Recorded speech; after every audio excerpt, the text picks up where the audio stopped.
قمة الليث مع الزعيم تابعها بكل شغف عمار علي. في 6 مباريات وكالدرون يقود. عرفنا مقدما بأن الإحكام فيها سيكون مغلقا إغلاق السدود للمياه، ومن أراد الارتواء من عذب الآخرين ما عليه سوى السفر بعيدا، ليس التبختر أمام منطقة الخضراء الوافرة التي يطلق عليها الجزاء.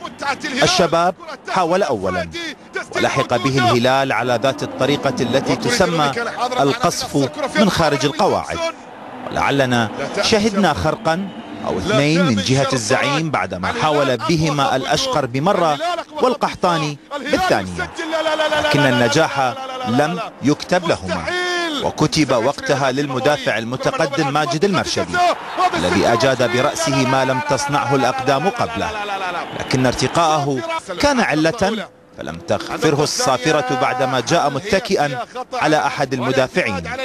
وهنا أترك المرشدي وأترك ولي والقحطاني، وسوف أفرد أسطرا عن بطن الهلال التي كلما أفل منها نجم أنجبت الثاني. الكرة داخل منطقة جزاء الهلال التي أطلقنا عليها خضراء مزهرة. الأسمر الصغير الذي لم يتعدى 21 يأخذها وينطلق بها كشيخ تعدى 70، يرسلها سلسة ومن دون تعقيد إلى الأشقر السويدي الذي كان بيومه مراوغا وليد عبد الله، واضعا أول أهداف اللقاء الذي سوف يتباهى به العابد أكثر من ويلي هامسن لأنه من تسبب به.